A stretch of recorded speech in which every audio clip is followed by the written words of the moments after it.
तो साल भर में जो घटनाएं होती है वो घटनाएं सीधी सीधी नहीं पूछी जाती, उनसे जुड़े हुए जो प्लेसेस होते हैं, स्थान, व्यक्ति और संस्थाएं जो जुड़ी हुई हैं, उनके सवाल बनते हैं। तो एक होमवर्क आप लोग लिखिए। अब जो आने वाले दिनों में आप लोग जो होमवर्क करेंगे, खास करके कल तो आपका जैसे टेस्ट है, और टेस्ट के बाद में संडे को एक होमवर्क करिएगा। पूरे 2018-19 में अभी तक जितने भी व्यक्तियों के नाम आएंगे, व्यक्ति, पर्सन्स, वो छांटिए। कोई भी घटना, इवेंट जो होता है, घटना जो होती है, वो आपका सिलेबस है इवेंट, लेकिन इवेंट सिलेबस अवश्य है, लेकिन इवेंट का क्वेश्चन नहीं बनता सामान्यतः, बल्कि उससे जुड़े हुए व्यक्तियों का क्वेश्चन बन जाता है। तो आप पर्सन्स करिएगा, एक दिन पूरा साल भर के लोग, की पर्सन्स, ऐसे प्रमुख व्यक्ति जो किसी न किसी कारण से चर्चा में रहे, चाहे उनका निधन हुआ हो, चाहे अपॉइंटमेंट हुआ हो, चाहे उर्जित पटेल जैसे वो इस्तीफा देके चले गए। इस प्रकार से कई तरह के व्यक्ति जो घटनाओं से जुड़े हुए हैं। मंडे के दिन आपका होमवर्क रखिएगा स्थानों का, वो स्थान जहाँ पर घटनाएं हुई, ऐसे स्थान जहाँ पर ये घटनाएं हुई, नेशनल और इंटरनेशनल दोनों, राष्ट्रीय भी और अंतर्राष्ट्रीय भी। और फिर ट्यूसडे को, मंगलवार को आपका इंस्टीट्यूशंस और ऑर्गेनाइजेशंस, इन घटनाओं से जुड़े हुए इंस्टीट्यूशंस और ऑर्गेनाइजेशंस, संस्थाएं, संगठन, इनकी लिस्ट बनाइए। और लिस्ट बनाने के साथ साथ वो घटना भी लिखिए कि इस स्थान को या इस संस्था को, इस व्यक्ति को क्यों जाना जाता है, क्या रोल है इसका। ये नोट्स यदि आप बनाएंगे तो आपके 15 से 20 प्रश्न आपके कब्जे में होंगे। इसमें टाइम भी लग सकता है, मैं 3 दिन इसलिए दे रहा हूँ आपको कि बाद में और उसको फैलाते रहिएगा, उसमें गुंजाइश रखे। नोट्स इस तरह का बनाइए कि उसमें आप जोड़ते रहें, एडिटिंग की गुंजाइश रहे पर्याप्त। और कब तक का करना है? मार्च तक का, मार्च 2019 का। अभी अप्रैल से आपको अभी नहीं करना है, इस साल जो परीक्षा दे रहे हैं, 2019 की जो परीक्षा दे रहे हैं। और जो लोग 2020 के लिए, 21 के लिए तैयारी कर रहे हैं, वो अभी से तैयारी करना शुरू कर दें, हर महीने का बनाते जाएं इन्हीं दिनों से, तो वो आगे उनको दिक्कत नहीं आएगी। ठीक है? स्थान, व्यक्ति और संस्थाएं, ये नोट्स यदि बन गया तो एक बहुत बड़ा काम हो जाएगा। करंट में इससे सबसे ज़्यादा क्वेश्चंस होते हैं। फिर वो घटनाओं में क्या होता है कि जैसे मान लिया जाए, जब भोपाल में गैस कांड हुआ था तो डेफिनेटली घटना हो गई थी, तो कई बार प्रश्न बनता था कहाँ पर हुआ है, तो भोपाल में हुआ है। ठीक है? और कब हुआ है ये भी हो सकता है। और फिर उसके जिम्मेदार कौन कौन थे, तो उसमें एंडरसन जैसे कई लोगों के नाम आते थे। व्यक्ति भी हो गए, स्थान भी हो गया। और संस्था कौन सी थी, तो यूनियन कार्बाइड थी, तो वो कंपनी थी, एक इंडस्ट्री थी, पेस्टिसाइड बनाने वाली कंपनी थी। तो यूनियन कार्बाइड जो है वो संस्था के रूप में हो गई। अब कुछ और आते हैं, पॉजिटिव एजेंट्स होते हैं, जो कारण होते हैं, जैसे एमआईसी का प्रश्न अभी भी हर किसी एग्जाम में बनता रहता है। जब भी इन्वायरमेंट की कहीं बात आती है तो मिथाइल आइसोसाइनेट बनता ही रहता है, आता ही रहता है। तो पॉजिटिव एजेंट्स, ऐसी घटनाओं के कारक जिन्होंने इन घटनाओं को जन्म दिया। जैसे विमान दुर्घटना हुई, आपने देखा तो किस एयरलाइन का विमान था, विमान का प्रकार क्या था, और उसके अंदर क्या चेंज हो गया था कि उसके कारण घटना हुई।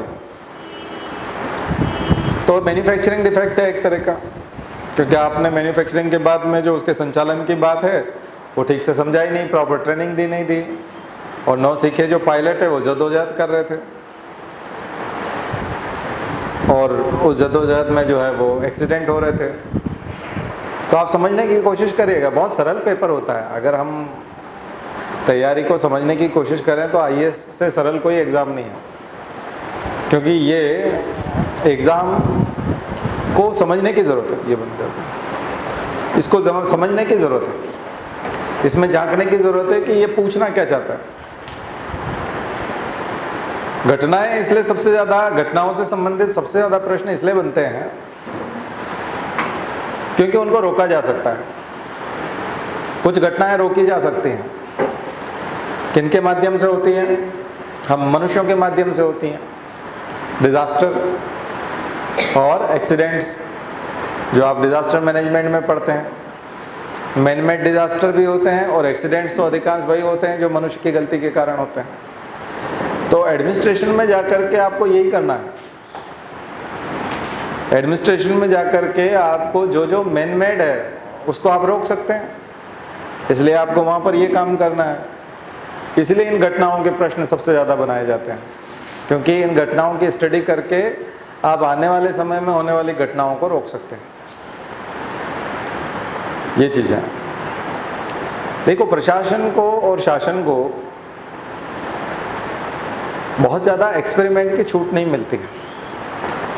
बहुत ज़्यादा एक्सपेरिमेंट इसलिए वो नहीं कर सकते क्योंकि हम नागरिकों के ऊपर प्रयोग करते हैं। फिर प्राइवेट कंपनियों को मिल जाएगी, फार्मास्यूटिकल कंपनियों को मिल जाएगी, दवाई बनाने वालों को मिल जाएगी, लेकिन शासन और प्रशासन में आप डील करते हैं जीवित नागरिकों के साथ में। और जैसे नोटबंदी एक प्रयोग था, आपने देखा, डिमोनेटाइजेशन। अब इस टाइप के जब प्रयोग करता है शासन तो बहुत नुकसान हो सकता है, बहुत सारी दिक्कतें आ सकती है। तो हम प्रयोगों में नहीं जी सकते, इसलिए आपको केस स्टडी के माध्यम से सीखना पड़ेगा। यानी कि पास्ट में कब कब कौन कौन सी दुर्भाग्यपूर्ण घटनाएं हुई, उनसे सबक लेकर के आपको चलना पड़ेगा। अब बार बार ये नहीं कह सकते थे कि इस प्रकार की घटना तो ये बिल्कुल पहली बार है और इसका हमको तजुर्बा नहीं है और ऐसा तो होता रहेगा क्योंकि ये पहली बार हुआ। ऐसा नहीं है, आपको पकड़नी पड़ेगी चीज़ों को। तो इस बार जो गवर्नमेंट ने जो गलतियां की साल भर में, आज हम उसकी चर्चा करेंगे, जिसके कारण उसको बैकफुट पे आना पड़ा, खास करके 2018 में। आज उसकी चर्चा इसलिए करेंगे क्योंकि वो साल भर चर्चाओं में बनी रही। 3 बड़ी घटनाएं बताई थी मैंने आपको जो दलितों आदिवासियों से जुड़ी हुई। Forest act, forest dwellers act, वनवासी एक्ट या जनजाति एक्ट, फिर उसमें सुधार भी किया उन्होंने। दूसरा आपको बताया था रोस्टर, 13 पॉइंट रोस्टर और 200 पॉइंट रोस्टर के बीच का खेल। और एक एट्रोसिटी एक्ट, पिछले साल आपने देखा आंदोलन हुआ, सुप्रीम कोर्ट में ये सब चीज़ें चली। तो हम पहले वनवासी एक्ट से बात करना शुरू करते हैं, फिर ट्राइबल की कुछ चीज़ें बचेंगे, फिर जितना समय बचेगा मैं बाकी रोस्टर और उनके बारे में, एट्रोसिटी के बारे में पहले भी बात कर चुका हूँ, पहले क्लास हो चुकी है पूरी। आज हम ट्राइबल पार्ट पे ध्यान देंगे ज़्यादा से ज़्यादा। और पक्का 2 से 3 प्रश्न जो है आपको मिलेंगे परीक्षा में। 2 प्रश्न तो मिनिमम आप एग्जाम में इससे संबंधित देखेंगे। आज जो हम बात करेंगे 2 प्रश्न बिल्कुल मिलेंगे, लेकिन मल्टीपल चॉइस होंगी तो बहुत गहराई से अध्ययन करना पड़ेगा। मैं होमवर्क भी लिखवाऊंगा आपको, पूरे सप्ताह आप बिजी रहेंगे, तो कैसे आप उसको काम करेंगे आपको देखना है। तो सबसे पहले बात करें कि ये जो तीनों एक्ट आए थे, ये एक्ट की ज़रूरत क्यों ऑर्डिनेंस लाना पड़ा और क्यों एक्ट बनाने पड़ रहे, ये सब क्या है। तो पहले अगर केवल फॉरेस्ट की बात करें तो एक बहुत बड़ा माफिया समूह जो है वो काम कर रहा है इसके पीछे। दरअसल जो जंगलों में जो लोग रहते हैं, लगभग ऐसा माना जाता है कि 10 लाख के आसपास लोगों को निकाले जाने के लिए सुप्रीम कोर्ट ने ऑर्डर दिया कि इन 10 लाख लोगों को निकालो। वाकई में कोर्ट क्या है, कोर्ट 2 पार्टियों को सुन रहा होता है, बहुत ज़्यादा डिस्क्रिमिनेशन वो नहीं लगाता, दिमाग अपना खुद का विवेकाधिकार इस्तेमाल नहीं करता। मैं अगर आपसे कहूँ कि ये जो माइक है इसके बारे में मान लिया जाए 2 दावेदार कि ये कहता है कि ये मेरा है और दूसरा बोलता है ये मेरा है, और कोर्ट के सामने कोई एक व्यक्ति सिद्ध कर देता है, प्रूफ ला के दे देता है, एविडेंस दे देता है, विटनेस ला के खड़ा कर देता है कि ये इसका है, और जिसका वाकई में जेन्युइन है मान लिया जाए और वो कोई सबूत नहीं ला पाता या समय पे बात नहीं रख पाता या कोर्ट में पहुंचता नहीं है, तो कोर्ट उसको दे देता है। कई बार जिसका नहीं है उसको भी दे देता है। क्योंकि उसने सिद्ध कर दिया। कोर्ट में ये बहुत सिंपल है। अब क्या होता है, कोई भी जनहित याचिका जाती है, कोई भी पिटीशन लगती है,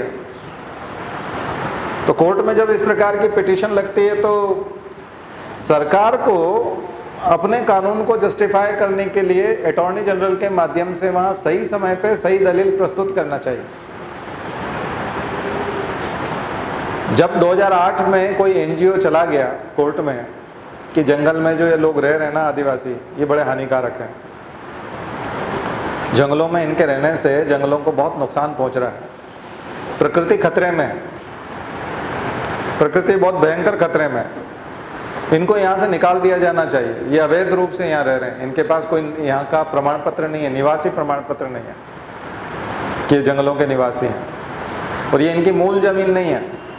राज्य सरकारों ने इनको नागरिक नहीं माना है। तो सुप्रीम कोर्ट में जब ये चर्चा चल रही है तो फिर समय समय पर सरकार को नोटिस गए होंगे कि देखो हम एक चीज़ की सुनवाई कर रहे हैं और आप भी एक स्टेक होल्डर हैं, आप भी एक पार्टी हैं, तो आप आकर के समय पे जरा हमारे इसके ऊपर जो सुनवाई के ऊपर आप अपना भी मत रखिए, अपनी बात रखिए आप कि क्या करना चाहते हैं, क्या वाकई में लोगों को निकाल दें, इनको ऐसा ऑर्डर पास कर दें। सरकार को बार बार नोटिस गए, सरकार ड्रामा करती रही, अटॉर्नी जनरल के माध्यम से उन्होंने ठीक तरीके से बात नहीं पहुंचाई, और ठीक तरीके से बात नहीं पहुंचाई तो कोर्ट ने, सुप्रीम कोर्ट ने ऑर्डर कर दिया कि हाँ इनको जंगलों से बाहर निकालो। तो कितनी अजीब स्थिति हो जाएगी। और फिर आप सोचेंगे कि ये तो हम वोट बैंक की पॉलिसी करेंगे, और फिर बाद में आप ऑर्डिनेंस लेके आएंगे और सुप्रीम कोर्ट के जो आदेश है उसको रेटिफाई करने की कोशिश करेंगे, उसको डाइल्यूट करने की कोशिश करेंगे, उसको नल एंड वॉइड करने की कोशिश करेंगे। तो ये सब चीज़ें जब होती रहती है तब क्या है कि इस बीच में एक ड्रामा हो जाता है, और ये पॉलिटिकल ड्रामा जो है कई बार वोट बैंक के लिए होता है, कई बार ये जो है अनजाने में होता है। तो ये लापरवाही है, घोर लापरवाही है। और फिर आप एहसान जताते हो आदिवासियों के ऊपर कि देखो हमने कर दिया ना तुम्हारे फेवर में, अब तुम जंगलों में रहोगे, वहाँ के निवासी हो, हमने तुमको निवासी मान लिया। तो बड़ी अजीब चीज़ है ना, जनता इस चीज़ को, ड्रामे को समझ नहीं पाती। आप उस समय में जब कोर्ट में किसी ने पिटीशन डाली, अब ये पिटीशन डालने वाले हैं कौन? ये एनजीओ के नाम पे करते हैं, लेकिन माफियाओं के लोग हैं। कौन कौन से माफिया, लिस्ट बना लो, अच्छे से लिस्ट बनाना, उनके बारे में लिखना भी सही। ये माफिया हैं, खनन माफिया, माइनिंग माफिया, जो माइनिंग करना चाहते हैं जंगलों में, और आदिवासी रोड़ा बने हुए हैं एक तो। दूसरे उद्योगपति, जो माइनिंग होगा प्रोडक्ट, उस प्रोडक्ट के बेस पर कोई इंडस्ट्री खड़ी करना चाहता है, तो फिर उसके लिए लैंड एक्विजिशन में दिक्कत आती है क्योंकि लोग वहाँ रहते हैं। और जो बहुत घने जंगल हैं वहाँ पर वो नहीं करेंगे, जहाँ ऑलरेडी सेटलमेंट है, बस्तियाँ हैं, उन्हीं ज़मीनों को लेना चाहेंगे क्योंकि आदिवासियों ने उन्हें समतल किया हुआ है, वहाँ थोड़ा सा रहने लायक बनाया हुआ है। इसका मतलब लैंड एक्विजिशन किए बिना, भूमि अधिग्रहण किए बिना उनका उद्योग नहीं चलना है। फिर कौन लोग हैं? कॉन्ट्रैक्टर हैं, जो डेवलपमेंट प्रोजेक्ट से भी जुड़े हुए हैं, कॉन्ट्रैक्टर हैं। और किस प्रकार के कॉन्ट्रैक्टर हैं? जो इन प्राइवेट लोगों के प्रोजेक्ट्स को चलाने वाले कॉन्ट्रैक्टर, वो। दूसरा, फॉरेस्ट ऑफिसर्स, वन सेवा के अधिकारी और वनों, जंगलों के जो अधिकारी हैं, रेंजर्स और ये कंजर्वेटर और ये इनसे मिले हुए हैं। क्योंकि आदिवासी जो हैं, आदिवासी फॉरेस्ट ऑफिसर्स को रिश्वत नहीं देते और ना ही दे सकते, उनके पास देने के लिए कुछ नहीं होता। फॉरेस्ट वाले ऑफिसर्स जो हैं उनसे कभी शहद छीन लेते हैं, कभी गोंद छीन लेते हैं, या वो कुछ लकड़ी पकड़ लेते हैं उनकी। ज़्यादा से ज़्यादा यही कर सकते हैं। करोड़ों रुपए में रिश्वत जो है उनको उद्योगपति दे सकते हैं, माइनिंग माफिया दे सकते हैं। सैंड माफिया भी, जो जंगलों में से होकर के नदियाँ गुजर रही हैं, वहाँ से अवैध रूप से अगर रेत का खनन करके उनको ट्रांसपोर्ट करना है, तो जो रेत माफिया हैं, सैंड माफिया, वो इसमें जुड़े हुए हैं, ठेकेदार हो गए। फिर पॉलिटिशियंस, बहुत सारे पॉलिटिशियंस जो हैं वो सीधे सीधे इन लोगों से जुड़े हुए हैं क्योंकि वो फंडिंग करते हैं चुनाव के लिए। पॉलिटिशियंस जुड़े हुए हैं, मीडिया वाले ग्रुप वाले लोग मिल जाएंगे आपको इसमें, और सीधे तौर पे पुलिस की मिली भगत इसमें हो जाएगी। पुलिस भी इनसे मिली हुई है और यहाँ तक कि जुडिशरी भी मिली हुई। अब आपको नेक्सस गठबंधन समझ में आ रहा होगा, कितने लोगों का भयंकर गठबंधन है। ये इतने लोग जो है एक साथ मिले होकर के ऐसे किसी एनजीओ को खड़ा करते हैं कि देखिए, और ये लोग फायदेमंद है जंगलों के लिए। जैसे ही आदिवासी वहाँ निकलेंगे तो जंगलों का क्या होगा, वन्य और पोचर्स, शिकारी, जंगलों के वन्य प्राणियों के शिकारी भी इनके साथ हैं, शिकारी भी। अब ये इतने सारे लोग मिलकर के जंगलों को बचाने चले हैं और आदिवासी जंगलों को समाप्त कर देंगे। बड़ी अजीब चीज़ है। तो जो द हिंदू में आर्टिकल था, उन्होंने बहुत अच्छा लिखा। उन्होंने लिखा कि एंशंट समय से नॉलेज जो है लोगों को, ट्राइबल लोगों को खूब नॉलेज है। और किस टाइप का नॉलेज है? एथनिक नॉलेज है उनका। इथनोबॉटनी, मैंने आपको एक टर्म बताई थी, इथनोबॉटनी, ऐसी बॉटनी जो मेडिसिन के बारे में बताती है। और कई प्रकार का ज्ञान है। उसने एग्जाम्पल दिया है अंडमान निकोबार का, कि अंडमान निकोबार में जब 2004 में सुनामी आई तो चारों तरफ तबाही थी और लोग मारे गए, लेकिन ट्राइबल लोगों ने एनिमल के कम्युनिकेशन लैंग्वेज को समझते थे। एनिमल्स के साथ मेमल्स जब वो हाईलैंड्स पे चले गए वहाँ से दौड़ के, तो उन्होंने भी उनका पीछा किया और एनिमल के बिहेवियर को, इथोलॉजी को समझ करके उन्होंने अपने आप को बचा लिया। इसका मतलब ट्राइबल्स के पास में अपना एक प्रकृति के साथ जीने का, जंगलों में रहने का, एनिमल्स के साथ कैसे जिया जाता है और उनको कंजर्व करते हुए कैसे रह सकते हैं, इसका अपना एक नॉलेज है। और वो सदियों से अपने बच्चों को डाउनलाइन करते आ रहे हैं, वो देते आ रहे हैं, इनकलकेट करते हैं, वो अपने बच्चों में सिखाते हैं और वो अच्छी तरीके से जंगलों के साथ रहना जानते हैं। मैंने आपको मैन नेचर स्पिरिट कॉम्प्लेक्स भी बताया था, nature man spirit complex. Oraon जनजाति का स्टडी था, बहुत सारी ट्राइब्स की स्टडी थी उसमें। मैन नेचर स्पिरिट कॉम्प्लेक्स, मानव प्रकृति जीवात्मा सम्मिश्र। मानव प्रकृति जीवात्मा सम्मिश्र में मैंने आपको टाइलर के एनिमिज्म से बताया था। E.B. टाइलर, जिन्होंने संस्कृति की परिभाषा दी थी, टाइलर ने ये भी बताया था कि कैसे प्रकृति की चीज़ों में, एनिमल्स में और प्लांट्स में, आदिवासी ऐसा मानते हैं कि उनमें आत्मा का निवास है और हमारे जो पूर्वज हैं वो इन पेड़ों में और इन जानवरों में बस गए। टोटमवाद, टोटमिज्म, मेलानोव्स्की का टोटमिज्म। मेलानोव्स्की एक बहुत बड़े एंथ्रोपोलॉजिस्ट हैं, बहुत बड़े सोशोलॉजिस्ट हैं। उन्होंने काफ़ी फील्ड वर्क किया है इसके बारे में, आदिवासियों में, और उन्होंने बताया साफ साफ कि आदिवासियों के साथ किस प्रकार से प्रकृति जुड़ी हुई है। उसको वो लोग बोलते हैं टोटम। जिस किसी पवित्र पशु और पौधे में उनके पूर्वजों की आत्मा निवास करती है, तो ऐसी आत्मा का क्या करेंगे, इन आत्माओं के कारण ऐसे पौधे जो है वो काटे नहीं जाते और ऐसे एनिमल्स को मार के भी नहीं खाते और ना उनको काटते हैं। इसका मतलब वो उनमें पवित्रता का आभास करते हैं। वो मानते हैं कि इसमें ईश्वर का सीधा सीधा निवास है। इसको कहते हैं टोटम, ठीक है। और टेबू, एक वर्ड और यूज होता है इंग्लिश का, टेबू। टोटम और टेबू। टेबू का मतलब होता है मना करना, डर। तो किससे डर है? ऐसी आत्माओं से डर है। कौन सी आत्माओं से डर है? जो बुरी आत्मा है। और मनाही, जैसे हमारे यहाँ बिल्ली रास्ता काट जाती है तो हम बोलते हैं ना कि आप अभी चुपचाप बैठ जाइए, अभी मत जाइए। छींक आ जाने पे लोग रुक जाते हैं, इसे टेबू कहते हैं। ये सोशल टेबू हैं हमारे, फैमिली टेबू भी हैं, सोशल टेबू भी हैं।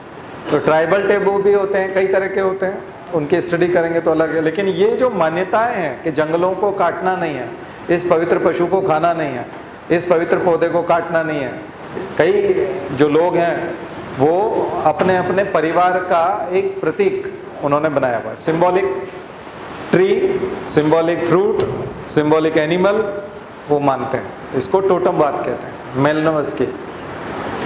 एक और टर्म है मानावाद। मैं ये सब इसलिए बता रहा हूँ कि उन्होंने तो इतना नहीं बताया द हिंदू वालों ने, मैं अपने नॉलेज से बहुत सारी चीज़ें जोड़ करके आपको बता रहा हूँ। मानावाद, माना क्या है? माना एक बहुत बड़ी प्राकृतिक शक्ति को माना जाता है। अब जैसे ये अभी आंधी तूफान चल रहा है ना बाहर, ये ऐसी जो चीज़ें होती है जंगलों में, तो उसको माना के कुपित होने का मानते हैं। वो उनका मानना ये होता है कि माना जो है वो कुपित हो गया, यानी वो नाराज है, यानी जो हमारा भगवान है वो नाराज है, इस वजह से हमारे ऊपर ये आफत लेके आ रहा है। इसलिए श्यामाचरण दुबे को मैं यहाँ कोट करूँगा। श्यामाचरण दुबे सागर में समाजशास्त्र को शुरू करने वाले प्रथम व्यक्ति थे 1912 के आसपास। और सबसे बड़ी चीज़ है, जो मध्य प्रदेश से जाते हैं उनसे श्यामाचरण दुबे के बारे में ज़रूर पूछा जाता है, SC दुबे। मुझे भी इंटरव्यू में जब मैं गया UPSC में, तो मुझे वहाँ जो एक व्यक्ति बैठे हुए थे इंटरव्यू के पैनल में थे, उन्होंने मुझसे पूछा SC दुबे को जानते हैं? क्योंकि मैं मध्य प्रदेश से था। तो जो भी मध्य प्रदेश से हैं और वहाँ जो भी समझदार पढ़ा लिखा आदमी, तो श्यामाचरण दुबे को जरूर जानता है। उन्होंने जादू के प्रकार बताए थे, जादू के प्रकार, काला जादू, सफ़ेद जादू, ये मेलेनोवस्की ने बताया था। और श्यामाचरण दुबे ने जो बताया था वो बताया था सांसर्गिक जादू, संक्रामक जादू, सांसर्गिक जादू, यानी कांटेक्ट से होने वाला जादू। तो बहुत भोले होते हैं आदिवासी, और कई बार भोले हम भी हो जाते हैं। कब? जब आफत आती है तो आफत आती है तो हम भी जादू टोने को मानने लगते हैं। हम भी जो ज्योतिषी बेवकूफ़ बनाता है कि ये हो जाएगा तुम्हारा, वो हो जाएगा, हम भी पूजा पाठ कराने लगते हैं ना तरह तरह के शक्तियों को प्रसन्न करने के लिए, तो हम भी करने लगते हैं। आदिवासी हम भी हो जाते हैं, IPS भी हो जाते हैं। मैंने कहा था मसूद अजहर से ताबीज बनवा रहे थे IPS लोग। तो ज़रूरी नहीं कि कोई IAS IPS हो। जब आफत आती है तो बहुत सारे लोग हो जाते हैं और सोचते हैं कहीं से भी सॉल्यूशन निकल आए। तो दरअसल कर्मों में कर्म प्रधान है, लेकिन आदिवासी जो हैं वो जंगलों में जुड़े रहने के कारण इस प्रकार की चीज़ें हो गई। ये जो बादल गरजते हैं और इस तरह से होते हैं, तो वो बारिश की संभावना के लिए इसको सांसर्गिक जादू बोलते हैं। और ऐसे सांसर्गिक जादू के लिए वो क्या करते हैं कि पहाड़ों पर से पत्थरों को लुढ़काते हैं, और जो गड़गड़ाहट की आवाज़ आती है उससे उनको ऐसा लगता है कि बादल गरज रहे हैं। और बस वो सोचते हैं कि जब भी बारिश लाना होती है वो ऊंचे पहाड़ पे जाते हैं और पत्थरों को लुढ़का देते हैं। उसके कुछ दिन बाद संयोग से बारिश भी हो जाती है, क्योंकि बारिश के दिन होते हैं तो हो ही जाती। तो उन लोगों का ऐसा मानना हो गया कि उसके बाद से ही है। और एक जादू और बताया मैंने आपको, जो आपके संपर्क वाला जादू, यानी किसी के भी शरीर का कोई अंश उसके ऊपर क्रिया की जाती है। जैसे किसी ने कोई कपड़े पहने हों पहले, तो उसके ऊपर कोई क्रिया करेंगे, किसी के बाल पे क्रिया करेंगे, शरीर के से जुड़े हुए और अन्य पदार्थों पे क्रिया करेंगे। तो इससे ऐसा होगा कि इन पदार्थों को, इनको नष्ट करने से या इनको नुकसान पहुंचाने से संबंधित व्यक्ति को नुकसान पहुंचेगा। आया समझ में? तो ये जो प्रकार हैं ये श्यामाचरण दुबे ने बताए थे, मध्य प्रदेश की देन है, इसलिए MPPSC में भी याद रखिएगा। ठीक है, पूरे भारत में समाजशास्त्र सब्जेक्ट सबसे पहले मध्य प्रदेश में शुरू हुआ, और वो भी सागर में। सागर बहुत पुरानी यूनिवर्सिटी मानी जाती है ना, तो मध्य प्रदेश में उसकी शुरुआत हुई थी, शायद 1912 या 1922 के आसपास माना जाता है। आप पढ़िएगा उसको, श्यामाचरण दुबे। तो ये जो पूरा मैं आपको जंगलों के साथ बता रहा हूँ, ये उनके जीवन यापन का तरीका है, और सबसे पुराने समय से है, बहुत प्राचीन काल से। आप महाभारत की कथा देखेंगे तो एकलव्य की कथा आती है, और वो जंगल में द्रोणाचार्य की मूर्ति बना करके धनुर्विद्या सीखता है और अर्जुन को परास्त करने की स्थिति में पहुंच जाता है। कुशलता का विकास जो है वो इस हद तक पहुंच जाता है कि वो गुरु के साक्षात सानिध्य में जो शिष्य सीख रहा है उससे ज़्यादा पावरफुल हो जाता है, इससे ज़्यादा अच्छी शिक्षा उसने हासिल की। ये उदाहरण है ना। तो कौन था, किसका लड़का था? एक आदिवासी बालक था। आदिवासियों की बात रामायण में मिलती है आपको। इसका मतलब जंगलों में ये आदिवासी का आप जो निवासी का सर्टिफिकेट मांग रहे हैं सुप्रीम कोर्ट वाले, ये किससे मांग रहे हो आप? कब से रहते हैं वो? और वहाँ सर्टिफिकेट बनाने जाएगा कौन? वहाँ तो गांव नहीं है, वहाँ तो पटवारी नहीं है, उसको हमने कौन सा बोला है? Forest village. तभी तो आप फॉरेस्ट ड्वेलर्स बोलते हैं उनको। और एक और व्यक्ति को याद रखिएगा, वेरियर एल्विन। वेरियर एल्विन, उनकी किताबें हैं the Baiga, Muria and their Ghotul, Muria and their Ghotul. Verrier Elwin anthropologist हैं बहुत बड़े, और नेशनल पार्क थ्योरी के जनक थे। जवाहरलाल नेहरू के साथ मिलकर के जनजातीय सलाहकार बने थे भारत सरकार के भी, और नॉर्थ ईस्ट में उत्तर पूर्वी राज्यों के जनजातीय सलाहकार थे, ट्राइबल एडवाइज़र थे सरकार के। और क्या करना चाहते थे? जवाहरलाल नेहरू के साथ एक बहुत ही कंट्रोवर्शियल थ्योरी में वो जो उलझे हुए थे उस समय में, उसका नाम था national park theory.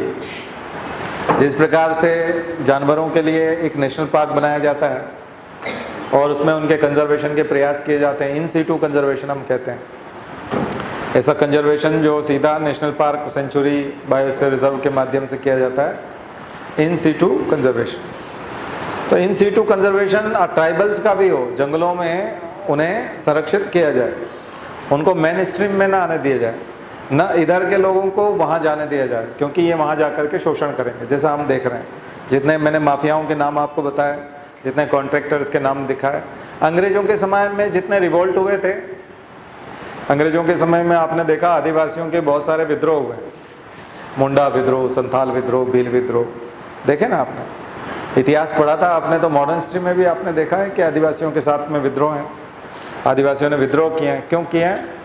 Birsa Munda इनको दीकू कहता था। दीकू का मतलब बाहरी लोग, एक्सटर्नल पावर्स। कौन? सूदखोर, ब्याज पर पैसा चलाने वाले, जमींदार, ठेकेदार, जंगल को काटने वाले थे ठेकेदार ये। और इसलिए कौन सी किताब लिखी थी महाश्वेता देवी ने? जंगल के दावेदार। महाश्वेता देवी का उपन्यास था, जिनको मैक्से से भी मिला और जिनको ज्ञानपीठ भी मिला आदिवासियों के लिए काम करने के लिए। उपन्यास का नाम था जंगल के दावेदार, यानी वो जंगल के दावेदार है। बहुत ज़्यादा यदि आप बात करें तो अभी तक आदिवासियों के राष्ट्रद्रोह के सबूत भी उतने नहीं मिले। अपनी मांगों के कारण वो सरकार से नाराज हैं और नक्सलवाद जैसी घटनाओं में लिप्त हैं। उसको हम सेडिशन कह सकते हैं, राजद्रोह कह सकते हैं, लेकिन राष्ट्रद्रोह आप नहीं कह सकते सीधा सीधा। इसलिए जो आतंकवादी आप नॉर्थ ईस्ट में देखते हैं, कई बार आप आतंकवादी देखते हैं पंजाब में, कई बार आतंकवादी देखते हैं आप कश्मीर में, तो वो जिस तरह से राष्ट्र को नुकसान कर पहुंचाने के लिए चले जाते हैं जिस हद तक, हालांकि हमारे यहाँ पे भी सुरक्षा बलों के साथ मुठभेड़ होती है, तो सुरक्षा बल भी जो है बड़े असमंजस में रहते हैं कि हम इन धरती पुत्रों को के ऊपर ही तो गोली चला रहे हैं, ये भी तो भारतीय हैं और ये भी तो हमारे यहाँ के निवासी हैं, ये हम किन्हें मार रहे हैं। इसीलिए तो हम लोग नक्सलवाद के खिलाफ जो आंदोलन चलते हैं उनको सफल नहीं पाते। सफल क्यों नहीं हो पाते? बर्बरता से नक्सलवादियों को लोग भून क्यों नहीं देते, ख़त्म क्यों नहीं कर देते? क्योंकि सुरक्षा बलों के मनों में भी कहीं न कहीं एक चीज़ रहती है कि हम जिनके खिलाफ आंदोलन चला, जिनके खिलाफ हम लोग ये मिशन चला रहे हैं, ऑपरेशन कर रहे हैं, तो कहीं ये कौन है कौन? और उसमें जो कुछ एलिमेंट ऐसे चले जाते हैं, लेकिन आदिवासी अपने मांगों की लड़ाई लड़ते लड़ते वो हिंसक हो जाते हैं, माओवाद की चपेट में आ जाते हैं, हिंसा का सहारा ले लेते हैं। कम्युनिस्ट पार्टी के 2 विंग आपको बताए थे, वो बदनाम भी है। कम्युनिस्ट पार्टी इसी कारण बदनाम है क्योंकि वो हिंसा कर रहे नक्सलवादियों का समर्थन करती है। लेकिन कई बार आप देखेंगे कि आदिवासी राष्ट्रद्रोह जैसी चीज़ पे नहीं उतरते। इसका मतलब कहीं सरकारें ये तो नहीं चाहती कि हम जो है इस माध्यम से, ये जो कानून है फॉरेस्ट ड्वेलर्स वाला या सुप्रीम कोर्ट ने जो आदेश दिया, इस माध्यम से कहीं नक्सलवाद को समाप्त कर देंगे या जंगलों से आप पूरी तरह से उनको बेदखल कर देंगे, तो कैसे कर देंगे?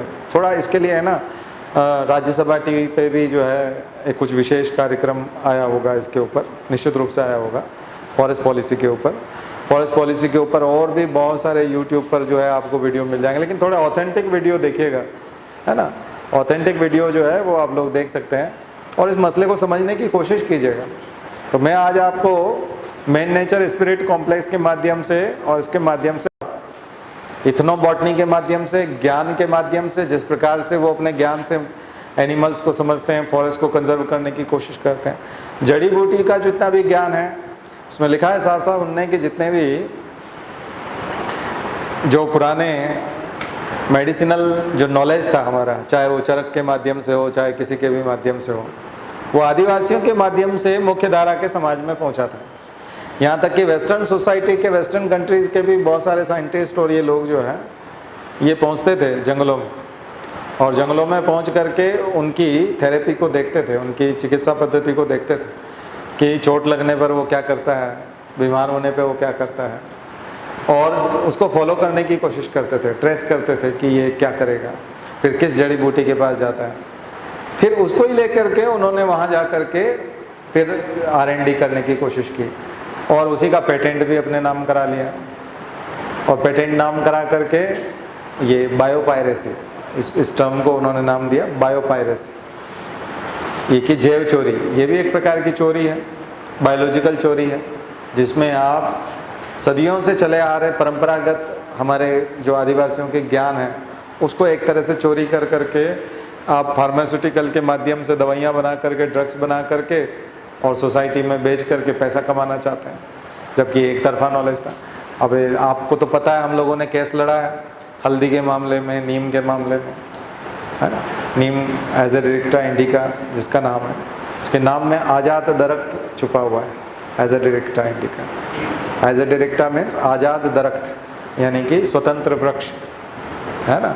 उसको भी गुलाम बनाने की कोशिश की, तो गुलाम हम ही नहीं बने थे, हमारे पेड़ पौधे और ये भी पेटेंट के माध्यम से पेड़ पौधे भी गुलाम हो जाते हैं, एनिमल्स भी गुलाम हो जाते हैं, और जोग्राफिकल इंडिकेशंस के माध्यम से हमारे जो परंपरागत व्यवसाय हैं जिनके लिए शहर जाने जाते हैं, स्थान विशेष जाने जाते हैं, वो सब भी गुलाम हो जाते हैं, उनके माध्यम से भी कमाई करने की कोशिश की जाती है। तो वेस्टर्न जो दिमाग है वो है कि मेहनत कम करना है और ज़्यादा से ज़्यादा इधर उधर से दिमाग लगा करके कौन सी चीज़ कॉपी करनी है, कौन सी चीज़ पायरेसी करनी है और कैसे अपने नाम करके और उससे कितना कमाया जा सकता है और बाद में उसको सेल करना। तो बाबा रामदेव को आपने देखा होगा कि वो काफ़ी पेटेंट तो उन्होंने करा लिए। पेटेंट की संख्या के बारे में मैंने एक बार आपसे चर्चा की थी कि सबसे ज़्यादा पेटेंट CSIR, DRDO, इसरो, इनके पास बहुत सारे पेटेंट हैं हमारे, लेकिन प्राइवेट व्यक्ति के रूप में देखें तो अकेले पतंजलि के पास सबसे ज़्यादा पेटेंट है अभी। और उन्होंने पेटेंट करने में दुनिया में सबसे आगे कौन है, आपको एक कंट्री का नाम बताया था, स्कैंडिनेवियन कंट्रीज़ जो हैं वो सबसे आगे, फिर चाइना भी। हमारे यहाँ बहुत कम पेटेंट होते हैं, पेटेंट की प्रक्रिया इतनी कठिन भी है, लेकिन फिर भी आवेदन दिए जा सकते थे। इंटेलेक्चुअल प्रॉपर्टी राइट्स में इंडिया पीछे रहा, तो आदिवासियों का फ़ायदा जो है वो इस माध्यम से भी उठाया गया। तो कुछ होमवर्क है आपके लिए, और डॉलर्स की एक्ट की बात करेंगे, लेकिन उससे पहले एक होमवर्क लिख लीजिए। होमवर्क के तौर पे आपको एक तो लिस्ट बनानी है ट्राइब्स की, इंडिया के ट्राइब्स की लिस्ट और वर्ल्ड के ट्राइब की लिस्ट। लिस्ट जब बनाएंगे तब आप लोकेशन भी लिखेंगे, कौन से प्रदेश में है, कौन सी जगह पर, कौन से प्राकृतिक क्षेत्र में ये ट्राइब मिलती है। ट्राइब की एक लिस्ट बनाइए, दोनों तरह की, वर्ल्ड की भी और इंडिया की। अब इंडियन ट्राइब की जब आप लिस्ट बनाएंगे उसके साथ साथ एक पढ़ने का एक तरीका होता है ट्राइब को पढ़ने का, तभी 2 या 3 प्रश्न निकल करके आएंगे, तो उसको समझने की कोशिश कीजिएगा। ट्राइब्स का डिस्ट्रीब्यूशन, ज्योग्राफिकल डिस्ट्रीब्यूशन, भौगोलिक वितरण, ये जो जनजातियां हैं इनका भौगोलिक वितरण कहाँ कहाँ पर वितरित है, कौन से राज्य में, कौन से हिस्से में, कौन सी पहाड़ी पर। जैसे हम छोटा नागपुर का पठार बोलते हैं, संथाल के लिए, मुंडा के लिए, उरांव के लिए, हो के लिए, बिरहोर के लिए। तो संथाल, मुंडा, उरांव, हो, बिरहोर, ये जो ट्राइब्स हैं ये छोटा नागपुर का पठार, जिसको हम आजकल झारखंड कहते हैं, ये झारखंड में मिलती है, उड़ीसा में भी मिलती हैं, भूमीज, उरांव। तो ये आपको ज्योग्राफिकल डिस्ट्रीब्यूशन। फिर लिंग्विस्टिक डिस्ट्रीब्यूशन, ट्राइब्स की अपनी एक लैंग्वेज है, 2 तरह की लैंग्वेज आपको बताई थी, इंडो आर्यन लैंग्वेज 3 तरह की बताई थी ना, साइनो टाइबेटन, साइनो टाइबेटन में नॉर्थ ईस्ट की जितनी भी जनजातियां हैं वो चीनी तिब्बती भाषा परिवार की भाषा बोलती हैं। चीनी तिब्बती भाषा परिवार, साइनो टाइबेटन लैंग्वेज फैमिली। तो लैंग्वेज फैमिली को लिखने की कोशिश कीजिएगा। गोंडी बोली किसकी है? द्रविडियन फैमिली की है, साउथ की फैमिली। जबकि बेली और दूसरी जो जनजातियां हैं, सहरिया और इधर की जो जनजातियां बोलती हैं वो हिंदी से मिलती जुलती बोलती हैं, इंडो आर्यन भाषा है। इसको हम भारोपीय परिवार या इंडो आर्यन भाषा परिवार। तो भाषा परिवार के हिसाब से लिंग्विस्टिक क्लासिफिकेशन, भाषाई वर्गीकरण पूरे भारत में किसका? ट्राइब्स का। पहले geographical distribution, then linguistic distribution, और फिर आगे आ जाइए स्वभाव और आवास। जैसे एनिमल्स का लिखते हैं हम लोग, वैसे इनका भी आपको हैबिट्स लिखना, habits and habitat, habits and habitat. ये किस प्रकार के लोग हैं, क्या खाते हैं, या फूड हैबिट्स, फूड हैबिट्स भी लिख सकते हैं।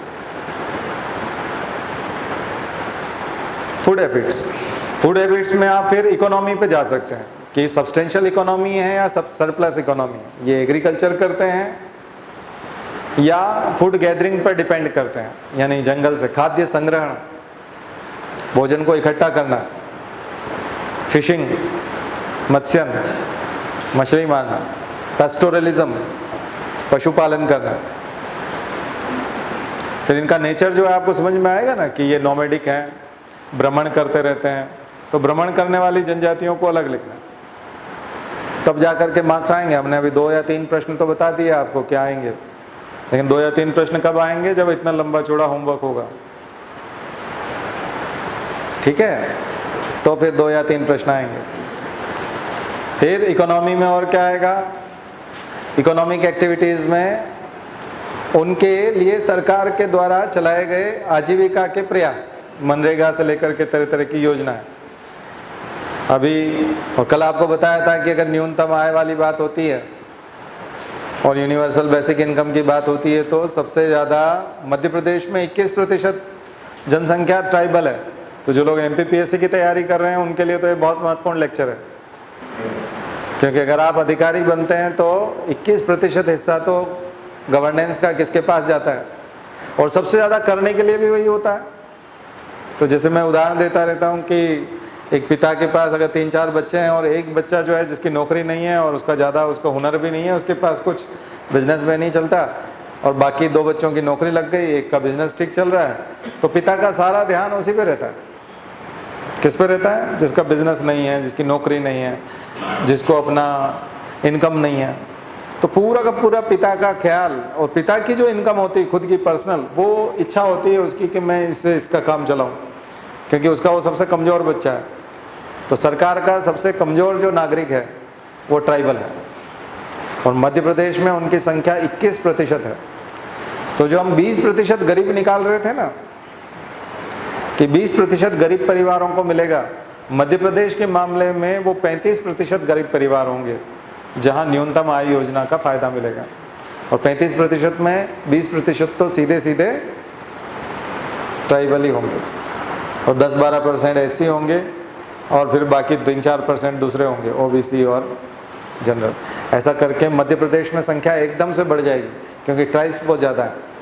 इसलिए आज का जो लेक्चर है MPPSC के हिसाब से तो बहुत ज़्यादा इम्पोर्टेंट है, क्योंकि यहाँ के प्रशासन में आप जा रहे हो तो इंटरव्यू से लेके मेन से लेकर के प्रीलिम्स में इन्हीं के सवाल सबसे ज़्यादा आने की संभावना है। फिर उनके वस्त्र आभूषण क्या पहनते हैं, वो यहाँ तक के प्रश्न बनते हैं कि क्या पहनते हैं, क्या धारण करते हैं, वस्त्र आभूषण। फिर आएंगे हम उनकी फैमिली, मैरिज सिस्टम, आदिवासियों के मैरिज सिस्टम। जो कल हम वुमेन एम्पावरमेंट की बात कर रहे थे, आदिवासियों में वुमेन एम्पावरमेंट ऑलरेडी काफ़ी हद तक है। मातृवंशीय परिवार होते हैं, मैट्रियार्कल सोसाइटी होती है, गारो खासी से लेकर अधिकांश। और अधिकांश जो महिलाएं होती हैं वो आदिवासी महिलाएं अपना खुद का पैसा खुद अपने पास भी रखते हैं और खुद काम करने जाती हैं और समर्थ होती हैं काम करने, क्योंकि पति जो है वहाँ डिस्क्रिमिनेशन जैसा कुछ नहीं है। यहाँ क्या होता है, पति बाहर नौकरी कर रहा होता है या बिजनेस करता है और पत्नियां घर में हाउसवाइफ होती हैं तो डिस्क्रिमिनेशन भी ज़्यादा होता है, क्योंकि अगर वो घर पे आके कोई चीज़ शेयर नहीं करता तो वो अपेक्षा करता है कि ये जो है क्या पता समझेगी ना समझेगी, मैं क्यों बताऊं इसे। और वो भी सोचती है हमको क्या करना है, पता नहीं क्या करते रहते हैं, उन्हें समझ में नहीं आता। आदिवासी में पति पत्नी एक ही काम करते हैं और दोनों बाहर रहते हैं, दिन भर काम करते हैं, और इसलिए उनमें मुझे लगता है लैंगिक समानता ज़्यादा है, जेंडर इक्वलिटी ज़्यादा है। वहाँ डिस्क्रिमिनेशन जैसा बहुत कम है। और इसलिए लिंगानुपात भी देखोगे कि आप वहाँ पर जो सेक्स रेशियो है आदिवासियों में, राजनांद गांव और ये जो आते थे छत्तीसगढ़ जब जुड़ा हुआ था, तो 1000 महिलाएं जो 1000 पुरुषों पर 1090 महिलाएं होती थी, 90 महिलाएं और ज़्यादा होती थी, ठीक है। और जहाँ हम सेक्स रेशो से जूझ रहे हैं, यहाँ पर सेक्स रेशो में कमी पे जूझ रहे हैं। यहाँ आप देखेंगे कि जो खास करके जहाँ जनरल की कास्ट ज़्यादा होती है और जहाँ दहेज का सिस्टम ज़्यादा होता है और जहाँ राजपूत फैमिली क्षत्रिय फैमिली ज़्यादा होती है, भिंड मुरैना साइड में जहाँ नाक की लड़ाई मानी जाती है, क्योंकि महिलाओं को डाकू उठा ले जाते थे और कई सारे कारण थे। और दूसरा, और भी दहेज का भी एक बहुत बड़ा राक्षस है, जिसकी वजह से जो लड़की का पिता है वो अपने आप को उस तरह से महसूस करता है। लेकिन इसे मजबूरी तो नहीं कहेंगे, ये तो हत्या है, सीधा सीधा फीमेल फिटिसाइड है। और ये सबसे ज़्यादा हुआ, चंडीगढ़ का नाम सबसे ऊपर आता है भारत में, मध्य प्रदेश में बात जाए तो भिंड मुरैना में सबसे ज़्यादा आता है। तो एक मानसिकता है, जेंडर डिस्क्रिमिनेशन एक मानसिकता है, एक मेंटेलिटी है, और वो किसी एरिया में सबसे ज़्यादा है। इसका मतलब उस भौगोलिक कारणों से उस एरिया के जितने भी लोग हैं वो एक दूसरे से प्रभावित होकर के लड़कियों की हत्या कर रहे हैं। लेकिन आदिवासी इस मामले में अंधविश्वासी नहीं है। वहाँ अगर जेंडर डिस्क्रिमिनेशन होता तो शायद ये चीज़ें वहाँ पनप पाती, लेकिन आदिवासी इससे अछूते हैं। तो एक बहुत अच्छी चीज़ है। तो मैरिज सिस्टम, मैरिज जैसे ही आएगा तो फिर वहाँ के परिवार किस प्रकार के हैं, तो आदिवासियों के परिवार, मैरिज परिवार, किनशिप नातेदारी, रिश्तेदारी किस प्रकार की होती है इनमें, क्लान सिस्टम, गोत्र होते हैं, टोटम भी मैंने बताया, प्रत्येक गोत्र का एक टोटम होता है और गोत्र में ही विवाह होता है, एंडोगेमी, और गोत्र में से बाहर होना मतलब एक्सोगेमी। समरक्त विवाह, कॉन्सेंग्विनस मैरिज, नॉन कॉन्सेंग्विनस मैरिज, समरक्त विवाह, एक ही रक्त में विवाह करना। तो आदिवासियों में जो है होता है कि cousin marriages, cross cousin marriages, सब तरह की मैरिजेज अलग अलग आदिवासियों में होती है ना। भ्रातृ विवाह, बहु विवाह, पोलीगेमी भी है, पोलीगेमी, पोलीएंड्रियानी कहते हैं जब बहुत सारे पुरुषों के साथ एक महिला का विवाह होता है तो उसको पोलीएंड्रियन, ठीक है ना। बहुपति विवाह, बहुपत्नी विवाह, सब तरह की प्रथाएं भारत में, विचित्र कल्चर है आदिवासियों का। तो ये कल्चर वाले पार्ट में भी आपका जाएगा, हिस्ट्री वाले पार्ट में जाएगा, ज्योग्राफी में आएगा, और कुछ जो इकोनॉमिक एक्टिविटीज़ हैं वो इकोनॉमिक्स में जाएंगी, सोशल वेलफेयर वाले में जाएगा, और कॉन्स्टिट्यूशन का भी पार्ट है। तो मैं आ रहे हैं हम लोग उस पर कि कैसे जाएगा। तो इतना सारा होमवर्क एक सप्ताह के लिए दे रहे हैं आपको। ट्राइबल स्पेशल वीक है ना, ट्राइबल स्पेशल सप्ताह हो गया आपका, तो इसको आप करने की कोशिश किया। मध्य प्रदेश पीएससी में और ज़्यादा प्रश्न आएंगे, ठीक है, उसकी तैयारी करके रखिए। और थोड़ा निबंध जो कल बताए थे वो भी लिखना शुरू कीजिए। अचानक से पीएससी आ जाएगा किसी दिन, बहुत जल्दी आ जाएगा, और जब आ जाएगा तो आपको देना पड़ेगा, आप मना नहीं कर सकते कि इतने दिन पहले आपने बताया नहीं था, वो शेड्यूल आपने तोड़ दिया। अचानक से होता है तो ऐसा लगता है ना चीटिंग हो रहा है, तो वो पीएससी कभी भी चीटिंग कर जाएगा। अचानक से हमारे यहाँ ग्रुप में आ जाएगा लिखा हुआ कि वैकेंसी, ग्रुप में जुड़े कि नहीं आप लोग सब, जो नए लोग हैं वो जुड़ जाना। ग्रुप में जुड़वाने के लिए फॉर्म में नाम नंबर वगैरह अपना दे देना, उसका अपना फ़ायदा। कुछ लोग लिख देते हैं बहुत इनएक्टिव ग्रुप है, यहाँ क्या होता रहता है क्या नहीं होता रहता है, तो उसको कहना कि 6 महीना इंतज़ार करो तुमको उसका इम्पोर्टेंस समझ में आएगा। बहुत जल्दी रिजल्ट नहीं आते हैं, ठीक है।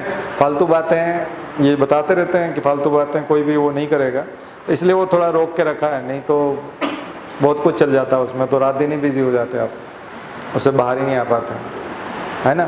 तो जो ड्रॉबैक हैं सोशल मीडिया के वो यहाँ देखने को न मिले, तो कहीं आपको नफरत ना हो जाए सोशल मीडिया से, ठीक है। उसका उपयोग कीजिए, सदुपयोग कीजिए। खैर, तो बात कर रहे थे हम लोग ट्राइबल के फेस्टिवल्स, रिचुअल्स, परंपराएं। भगोरिया का प्रश्न बनता है ना, परंपराएं, फेस्टिवल्स, मेले, मेले जो लगते हैं, और धर्म, रिलीजन, ट्राइबल रिलीजन। ट्राइब्स में किस प्रकार से धर्म को माना जाता है। सिंह बोंगा, नाम सुना है कि नहीं, सिंह बोंगा, हाँ, बोंगावाद, बोंगाइज्म। जैसे मैंने मानाइज्म बताया था अभी आपको, मानावाद, वैसे एक बोंगाइज्म भी है। तो अलग अलग ट्राइब्स में दूल्हा देव, बूढ़ा देव, आपने नाम सुने होंगे, सब ऑब्जेक्टिव आ चुके हैं एमपीपीएससी में, पहले सब पूछे जा चुके हैं कि गोंड का देवता कौन है, बेगा का कौन है, कौन किसको मानते हैं, क्या क्या प्रतीक चिन्ह होते हैं, क्या क्या प्रतीक होते हैं। जादू, मैजिक बहुत माना जाता है, जादू टोना। डायन कर्म, डायन कर्म आपने देखा, डायन के मामले में जो है कितने सारा सुप्रीम कोर्ट ने भी इसके ऊपर वो किया है, सरकार ने भी एक कानून बनाया है कि डायन समझ करके हत्याएं कर देते हैं। छत्तीसगढ़ में तो बहुत होता है ना, किसी भी महिला के पीछे जो है वो आरोप लगा दिया जाता है। और ये पितृ प्रधानता की एक खामी है कि क्योंकि महिला का पता लगा कि कोई महिला का शोषण करना चाह रहा था, सरपंच था या कोई, और महिला ने हामी नहीं भरी, तो उसने घोषित करवा दिया कि ये तो डायन है, तो सब लोगों ने पत्थर मार मार के उसको मार डाला। डायन कर्म। शमनिज्म, एक और टर्म आती है शमनिज्म, शमन कर्म। ओजागिरी जो होती है जिसमें झाड़ फूक करते हैं, है ना, नीम की एक डाली लेकर के उस पर उसको ऐसे ट्रिमर टाइप लगता है एकदम ऐसा, है ना, ट्रांस में होता है, वो नाटक करता रहता है, और उस ड्रामे में जो है वो पीट भी देता है किसी किसी को, ठीक है, और उसकी बीमारी दूर करने का दावा करता है। ओजागिरी जो होती है उसको शमनिज्म कहते हैं, ठीक है। कम से कम आप लोगों को ये सब लिख रहे हो तो ऐसे ड्रामे में आप ना पढ़ो कहीं, ठीक है, समझ में आ जाएगा। ये कमज़ोर मनों के काम है, फंसने वाले भी कमज़ोर होते हैं और वो जो फंसाने वाले होते हैं, मैंने आपको उसके बारे में बहुत अच्छा तरीका बताया था। उनसे आप इकोनॉमिक के टर्म्स पूछने लग जाना, लिबरलाइजेशन, प्राइवेटाइजेशन, ग्लोबलाइजेशन पूछ लेना, उनको बताना एलपीजी का फुल फॉर्म बताओ। तुम्हारा तो कांटेक्ट पूरा दुनिया से होगा ना, सारे देवताओं से, हाँ, उनका तो इंटरनेट और ज़्यादा स्ट्रांग है, इसका मतलब तो गूगल ही होते हैं, आप पूछते हैं तो उत्तर देते हैं। कहीं जो है नहीं, वो नहीं दे सकता। इंग्लिश में बात करेंगे ना तो वो नहीं समझ पाएगा। वो मुन्ना भाई वाला लगे रहो, मुन्ना भाई वाली मूवी देखी कि नहीं, गांधी वाली, उसका बताया था हमने आपको। उसका गांधी उतना ही जानता था जितना वो संजय दत्त ने पढ़ रखा था, उतना ही गांधी सामने खड़े होकर के बात करता था उससे। वो सारी बात कर सकता था जो जो टर्म्स उसने पढ़ी है, जो जो कंसेप्ट उसने जानने की कोशिश की है, वो बात कर सकता है। क्यों बात कर सकता है? क्योंकि उसी के अंदर का एक रूप निकल करके उसने जो दिमाग में पैदा किया शिगुफा। इसलिए आप ही जिन चीज़ों को जानते हैं, जैसे आप भूत को जानते हैं, नहीं तो आपके सामने भूत कभी नहीं आएगा, बात समझ, क्योंकि ना तो आपने भूत के बारे में कभी सुना ना पढ़ा, तो कल्पना ही नहीं है उसके बारे में आपको रशिया में रशियन लैंग्वेज में कभी सपना आ सकता है? नहीं आ सकता ना, वो नहीं आएगा। अगर आप उन दिनों में इंग्लिश सीख रहे हो तो इंग्लिश में सपने आने लग जाएंगे। एक आध सपना ऐसा आएगा जो आपके यहाँ का कोई आदिवासी इंग्लिश में आपसे बात किया, आपको वो बात करता हुआ मिलेगा आपको, क्योंकि आप सीख रहे हो तो वो भी सीखा हुआ मिलेगा। तो हमारा भूत, हमारा भगवान, हमारी आस्थाएं, हमारे सपने, सब कुछ हमारे मन की कृति होती है। हम जैसे होते हैं, अगर हमने बहुत डरावनी मूवी देखी है, हॉलीवुड की देखी है, और वाकई में उसने डरा दिया है, तो फिर एक दो दिन में आपको दिख भी जाएगा कहीं कहीं कुछ उसी जैसी आकृति, वैसा ही कुछ हम लोग देखने की कोशिश करते हैं। चारों तरफ कुछ नहीं होता है तो भी हम वैसा करने की कोशिश करते हैं। तो जो लोग डरते हैं, कम से कम इन चीज़ों से बचें, क्योंकि फिर आप डरेंगे तो फिर क्यों देखते हो, कोई मतलब नहीं है उसका, ये सब बकवास है। और कुछ लोगों का ये उद्योग है, कुछ लोगों की इंडस्ट्री है जिनसे उनका पेट चलता है, करोड़पति हैं। हमारे एक रिश्तेदार हैं, वो करोड़पति, क्या करते हैं, डर दिखाते हैं। एक दो लोग हमको मिले ऐसे जो अच्छे थे, समझदार थे, उनके बच्चे अमेरिका में पढ़ रहे हैं, पढ़ नहीं रहे मतलब नौकरी कर रहे हैं। और वो हमसे बोले कि आपके जो रिश्तेदार हैं उनका नंबर आप देंगे। हमने कहा क्यों, क्या करना है? बोले वो हमारे घर में थोड़ी सी तकलीफ़ है, कुछ समस्या है, तो वो आएंगे तो वो ठीक कर देंगे। और वो लाखों रुपया लेते हैं, कई बार 2 लाख भी ले लेते हैं। 50,000 तो मिनिमम है उनका एक बार आने का। तो कभी 50,000 लेते हैं, कभी 1 लाख, कभी 2 लाख, जो मुंह से निकल जाए वही उनका रेट हो जाता है। तो हमने कहा ये फंसने जा रहा है, उसको समझाया, लेकिन उन्हीं माँ ने कहीं से उन्होंने अरेंज कर लिया नंबर और उनको बुलवा करके 2 लाख रुपए में अपनी शांति करवा ली। ठीक है, हो गया। अच्छा, उसके बाद जब भी मिलते हैं बोले नहीं वो बहुत ज़बरदस्त है, उनका रिजल्ट्स बहुत अच्छा आते हैं। तो ये जो है ये बकवास चीज़ है। ये आप खुद ही ऐसा करना चाहेंगे तो वो उद्योग फलेगा फूलेगा। आप खुद जो है अच्छा, आप उनके खुद की तकलीफें देखने की कोशिश कीजिए, क्या उनके खुद के क्या हाल हैं, तो देखोगे कि जो तकलीफ आप मिटवाना चाहते हो वो खुद उससे ग्रसित है, वो अपनी खुद की ठीक नहीं कर सकता। ये बेवकूफ़ बनाने के साधन है। गुरुजी ने तो इसके ऊपर बहुत ज़्यादा साहित्य लिखा है, अंधविश्वास के खिलाफ बहुत कुछ किया है और उन्होंने अंधविश्वास को बिल्कुल चकनाचूर कर दिया है ना। तो आदिवासियों से अपेक्षा ये की जाती है कि वो आदिवासी लेवल के जो लोग हैं, अज्ञानी हैं, जो जंगलों में रहते हैं, अभी उन्होंने पढ़ाई लिखाई नहीं की है, जो विज्ञान को नहीं समझते। इसलिए मैंने आपको एक क्रमिक विकास भी बताया था कि वनवासी यानी जनजातीय समाज, कृषक समाज और औद्योगिक समाज, एक विकास हुआ है ना।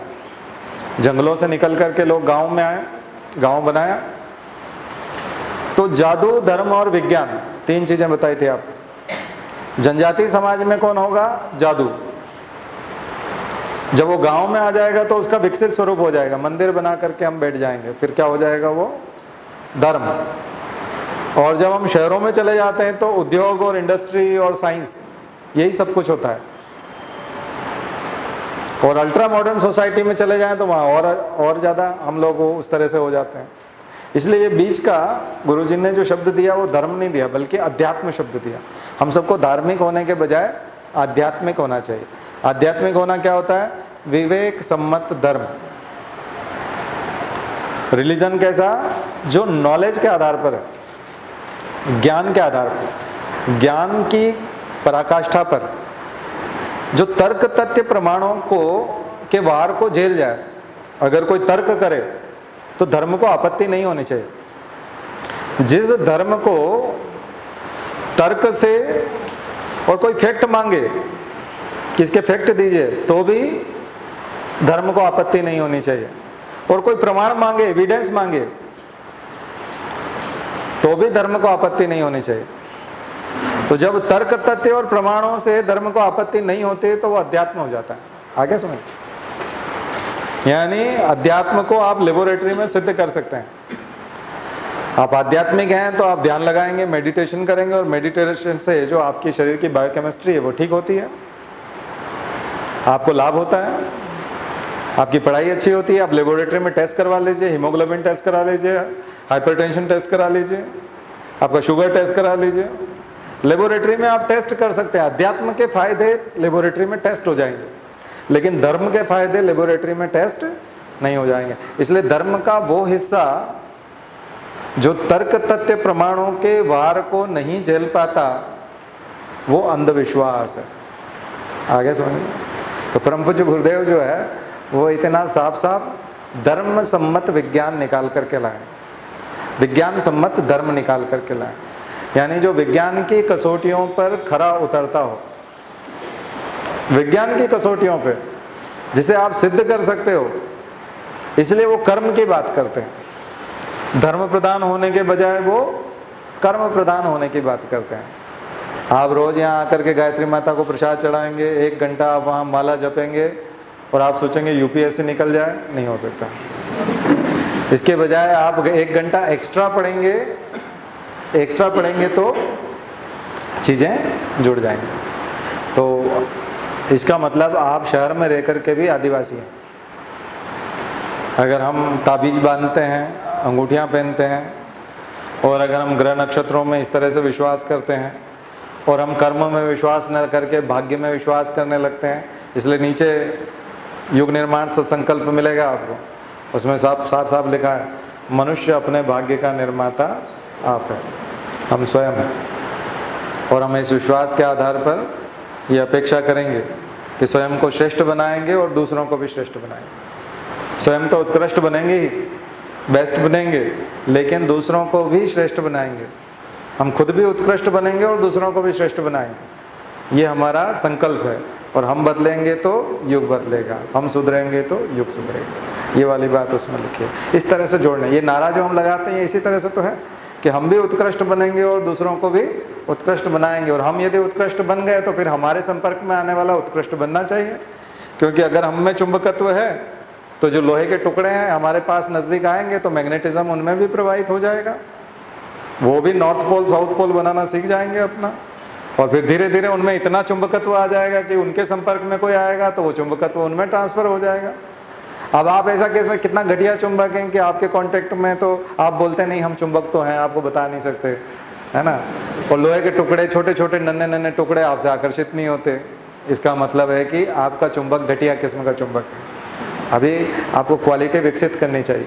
और ये क्वालिटी विकसित करने का नाम ही अध्यात्म है। अध्यात्म एक टूल है चुंबकत्व विकसित करने का, जीवन को उत्कृष्ट बनाने का, जीवन को कितना शानदार बनाया जा सकता है। इसलिए अगर इतनी सारी चीज़ें आपके पास है, इतनी अच्छी रोशनी है, विज्ञान के साधन हैं, इतने बढ़िया शहर में आप रहते हैं, और उसके बाद भी आदिवासी जैसा दिमाग रखते हैं, आदिवासी जैसे यहाँ हम लोग रेशियल डिस्क्रिमिनेशन की बात नहीं करते, आदिवासी भी मनुष्य हैं और जंगलों के वो वासी हैं, लेकिन उनके अंदर जितनी समझ है उसके हिसाब से वो जादू में विश्वास करते हैं, वो टोने में विश्वास करते हैं, वो अंधविश्वास में रहते हैं।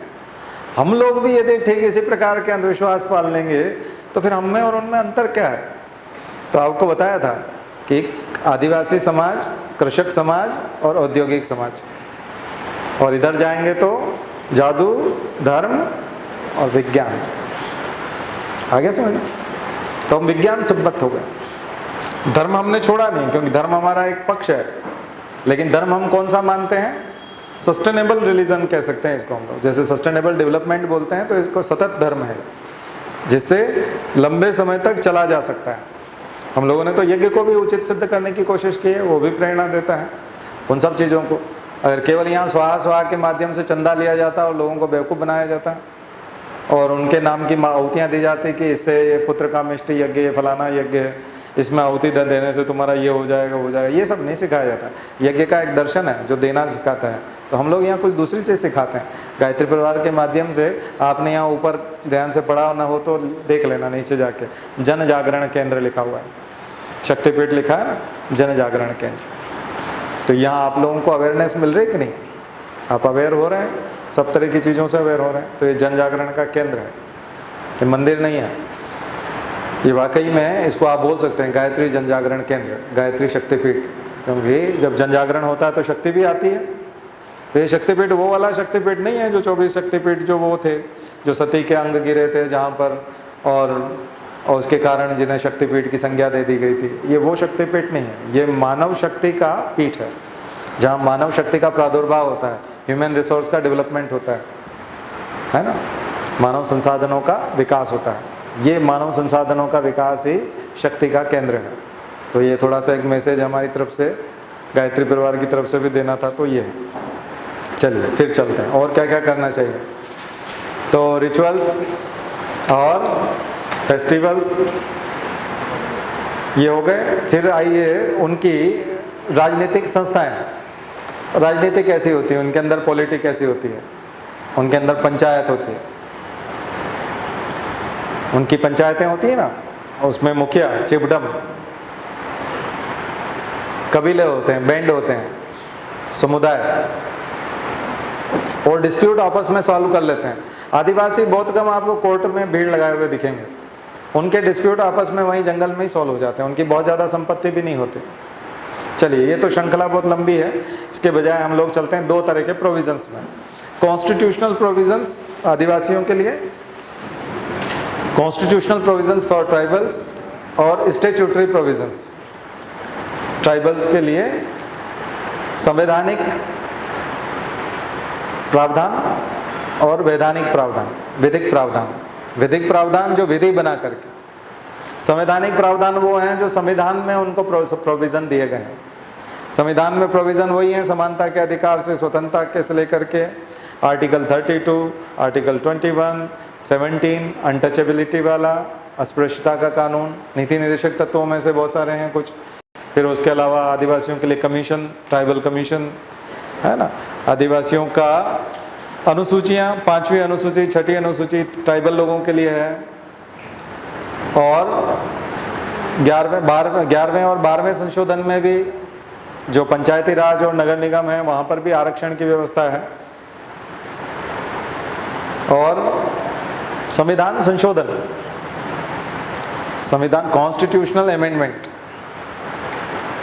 संविधान संशोधन जो जुड़े हुए हैं, जिनके माध्यम से ट्राइबल को रिजर्वेशन दिया गया हो या और भी बहुत सारे काम किए गए हो, ये सारी चीज़ें किस में आती हैं?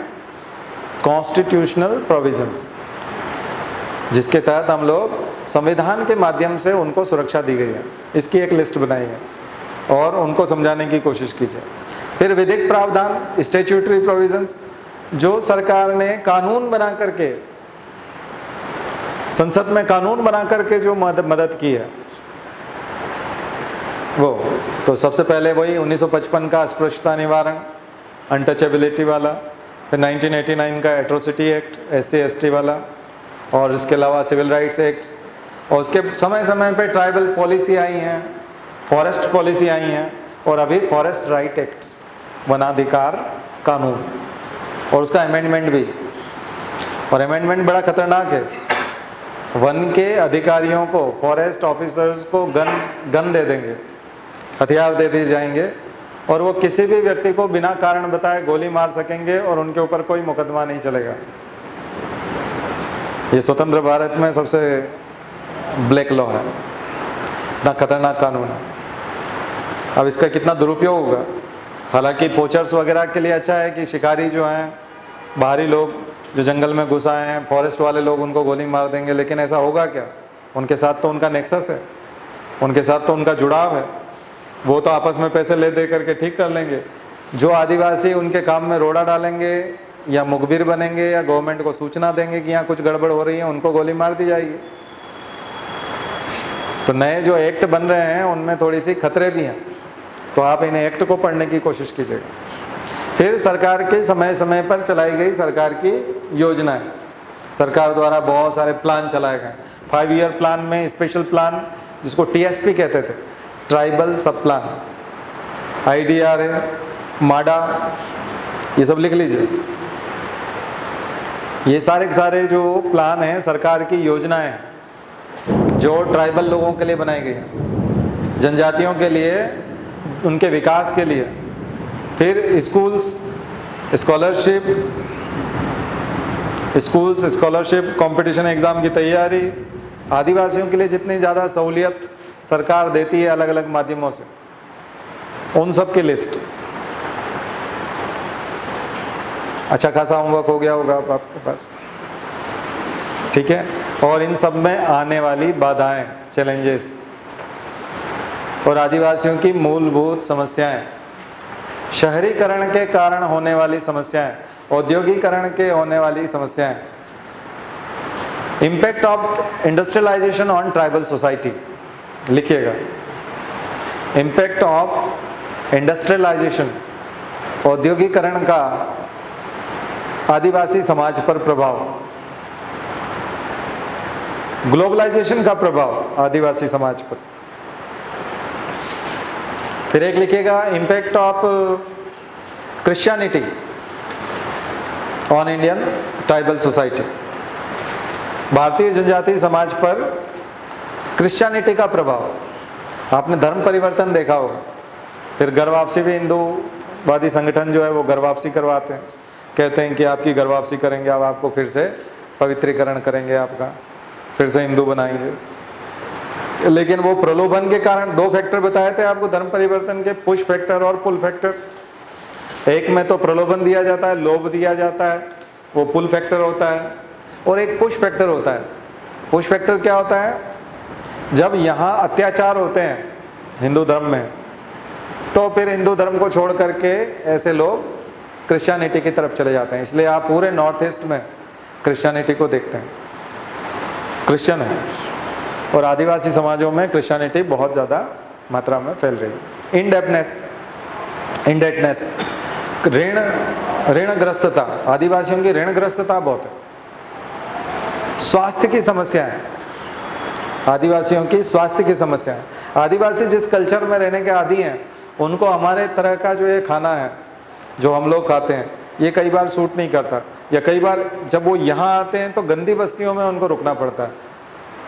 शहरीकरण की सबसे बड़ी प्रॉब्लम ये है, औद्योगिकरण की, कि ट्राइब्स जब भी शहरीकरण के वहाँ आएंगे तो उनको बहुत बुरी कंडीशंस में रहना पड़ेगा।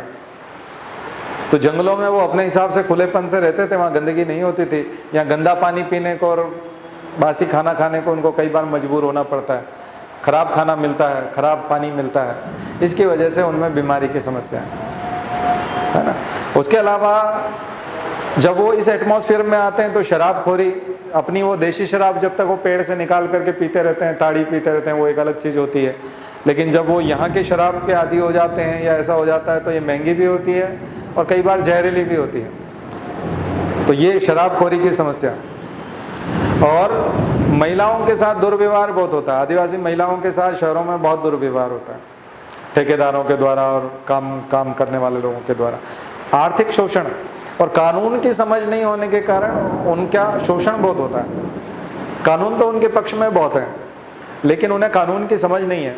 वकील कैसे करना है, कोर्ट में कैसे पेश होना है, पुलिस में क्या रिपोर्ट लिखानी है, ये सब समझ नहीं होने के कारण उनमें बहुत समस्याएं होती है। तो ट्राइबल प्रॉब्लम्स, उसकी एक लिस्ट बनाई है कि ट्राइब्स की प्रॉब्लम क्या क्या है और उनको दूर करने, क्योंकि मध्य प्रदेश में वो ऑफिसर बनने जाएंगे ना, MPPSC की तैयारी तो कर रहे हैं, तो ये सब समझिए कैसे आप मदद करेंगे उन लोगों की।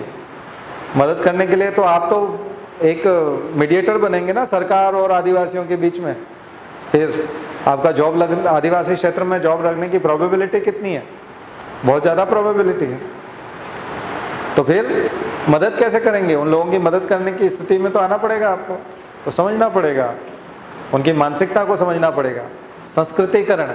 संस्कृतिकरण की समस्याएं, कल्चराइजेशन।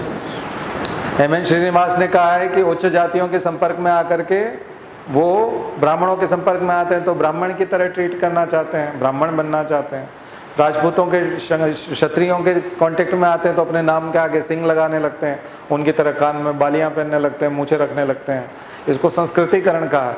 इसका मतलब वो अपनी मूल जो संस्कृति है उससे दूर हो रहे हैं। जनजातीकरण, ट्राइबलाइजेशन। ठीक है, बहुत सारे टर्म्स हैं, बहुत चीज़ें सीखने को है इस फील्ड में। और आपको गोटुल बताया था, यूथ डॉर्मेट्री यानी कि युवागृह। मुरिया एंड देयर गोटुल किताब बताई ना अभी, वेरियर एल्विन की आपको। तो गोटुल जैसी परंपराएं लुप्त हो रही हैं। यहाँ चले जाइए, कितने तरह के आवास आपको मोरूंग और किस किस तरह के आदिवासियों के आवास भारत भर के। जनजाति संग्रहालय में चले जाइए, ऊपर चले जाइए मानव संग्रहालय में आप जाएंगे तो नाम तो उसका भारत का मानव संग्रहालय है, लेकिन ऐसा लगेगा केवल जनजातियों का संग्रहालय। वाकई में जनजातियों को ही मानव माना जाता है, ध्यान रखिए। समाज शास्त्र में भी जब आप विवाह के प्रकार पढ़ेंगे तो जनजातियों में विवाह के प्रकार दिए जाते हैं। समाज शास्त्र में, समाज तो सबका होता है ना। दरअसल हम जो मुख्य धारा के लोग जिन्हें कहा जाता है, अब क्यों कहा जाता है पता नहीं, कि हम मुख्य धारा के कि वो मुख्य धारा के, धारा किसकी भटकी है ये नहीं पता, लेकिन हमें मुख्य धारा का समाज कहा जाता है क्योंकि हम किताबें निकालते हैं, अखबार निकालते हैं, हम पढ़ते हैं, हम नौकरियां करते हैं। इस वजह से हमें मुख्य धारा माना जाता है। और उनको क्या माना जाता है? वो अलग धारा है, जंगली धारा है। तो ये जो लोग हैं, ये मुख्य धारा के लोग क्यों समझते हैं कि ये लोग बहुत पिछड़े हुए हैं? क्यों समझते हैं कि, क्योंकि समाजशास्त्र में तो हम अध्ययन किसका करते हैं? आदिवासियों का। कभी भी हमने हमारा अध्ययन तो किया नहीं। क्यों नहीं किया? क्योंकि हमारा स्थायित्व नहीं है, हमारे अंदर स्टेबिलिटी नहीं है। हम क्या हैं, क्या हो जाते हैं, कब कितना बदल जाते हैं, कब कितना धोखा दे जाते हैं, कुछ भी यथास्थितिवाद नहीं है। सब कुछ बदला हुआ सा है। और हम बहुत अवसरवादी हैं, धोखेबाज हैं। जो जिसे हम मुख्य धारा का समाज कहते हैं ना, ये धोखे पे टिका हुआ है, बेवकूफ़ बनाने पे टिका हुआ है। और बहुत अवसरवादी है। कभी भी हम अंधविश्वासी हो जाते हैं, कभी धार्मिक हो जाते हैं, कभी आध्यात्मिक हो जाते हैं। अपने फ़ायदे के लिए हम लोग यूज़ करना जानते हैं लोगों को। लेकिन जो ट्राइबल्स हैं वो सीधे हैं, उनके विवाह के निश्चित प्रकार हैं, उनके निश्चित रीति रिवाज हैं, उनके निश्चित फैमिली सिस्टम है। इसलिए अध्ययन सिर्फ समाजशास्त्र आदिवासियों का करता है। इसलिए मानव संग्रहालय में भी जाओगे तो पूरे मानव संग्रहालय में घूम जाना, आदिवासियों के उपयोग की वस्तुएं लिखी हुई है, आदिवासियों के मकान बनाए गए हैं और नाम रखा गया है मानव। तो क्योंकि हमारे अंदर दानव भी हैं इसलिए मानव कहने का जो है वो केवल उन्हीं को। बहुत लंबा चैप्टर है ये ट्राइबल्स का, और हम लोग आपको बहुत लंबा पढ़ा सकते हैं। चलिए आज इतनी बात करते हैं, ये होमवर्क करिए पूरे सप्ताह और फिर बात करते हैं।